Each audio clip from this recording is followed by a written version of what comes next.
Interbank में dollar 1 रुपया 33 पैसे सस्ता। इंटरबैंक में डॉलर 181 रुपये 60 पैसे पर ट्रेड। 3 कारोबारी रोज के दौरान डॉलर 6 रुपये 58 पैसे सस्ता हुआ है। ओपन मार्केट में डॉलर 2 रुपये सस्ता हुआ 183 रुपये में फरोख्त हो रहा है। इंटरबैंक में डॉलर 1 रुपया 33 पैसे सस्ता। इंटरबैंक में डॉलर 181 रुपये 60 पैसे पर ट्रेड। 3 कारोबारी रोज के दौरान डॉलर 6 रुपये 58 पैसे सस्ता हुआ, जबकि ओपन मार्केट में डॉलर 2 रुपये सस्ता हुआ और 183 रुपये में फरोख्त। इंटरबैंक में डॉलर 1 रुपया 33 पैसे सस्ता हुआ है। इंटरबैंक में डॉलर की 181 रुपये 60 पैसे पर ट्रेडिंग और 3 कारोबारी रोज के दौरान डॉलर 6 रुपये 58 पैसे सस्ता हुआ। ओपन मार्केट में डॉलर 2 रुपये सस्ता और 183 रुपये में फरोख्त। इंटरबैंक में डॉलर 1 रुपया 33 पैसे सस्ता हुआ है। अच्छी खबर है मईशत के हवाले से कि इंटरबैंक में डॉलर 181 रुपये 60 पैसे पर ट्रेड हो रहा है। 3 कारोबारी रोज के दौरान डॉलर 6 रुपये 58 पैसे सस्ता हुआ है, जिसके बाद ओपन मार्केट में डॉलर 2 रुपये सस्ता हुआ और 183 रुपये में फरोख्त जारी है। इंटरबैंक में डॉलर 1 रुपया 33 पैसे सस्ता, जबकि ओपन मार्केट में डॉलर 2 रुपये सस्ता।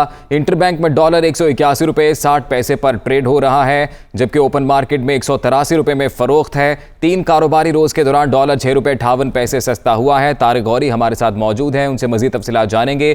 तारिक, ये बताइएगा कि एक क्या बुनियादी वजह बनी रुपया मुस्तहकम होने की, और दूसरा कि डॉलर का रेट नीचे आने से बैरूनी कर्जा जात में किस कदर लिवरेज हासिल हो सकता है?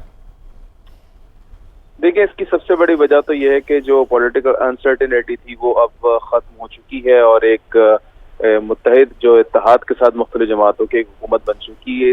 ये सबसे बड़ा रीजन है इसके पीछे कि जब भी अनसर्टेनिटी होती है तो खास तौर पर लोगों की कोशिश होती है, स्पेकुलेशन होती है। स्पेकुलेशन एक्टिविटीज की वजह लोग डॉलर की परचेजिंग शुरू कर देते हैं कि आइंदा का लाएमल क्या होगा। खासतौर पर इम्पोर्टर्स की जानिब से डॉलर्स की डिमांड बढ़ती है। जितनी डिमांड बढ़ती रहती है इसी हिसाब से उसके रेट भी जो है वो मुस्तकिल बढ़ते रहते हैं।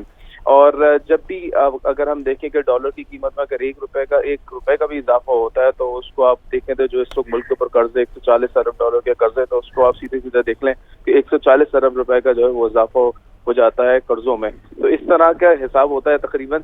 तो जो भी सूरत हाल है इस वक्त, खास तौर पर जो इस वक्त हम देखने को स्पेकुलेशन एक्टिविटी की वजह से जो रियल एक्सचेंज रेट होता है डॉलर का वो तकरीबन 174-175 के करीब ही है। लेकिन क्योंकि काफी हद तक अनसर्टेनिटी थी, इसी वजह से लोगों ने डॉलर की परचेजिंग शुरू कर दी थी, इंपोर्टर्स ने भी शुरू कर दी थी। जो एक्सपोर्टर्स है वो अपना डॉलर जो है वो कैश नहीं करवा रहे थे। तो अब सूरत हाल काफी हद तक इत्मीनान बख्श है, जिसकी वजह से हम देख रहे हैं कि अब मार्केट में जो है डॉलर के रेट कम होना शुरू हो चुके हैं।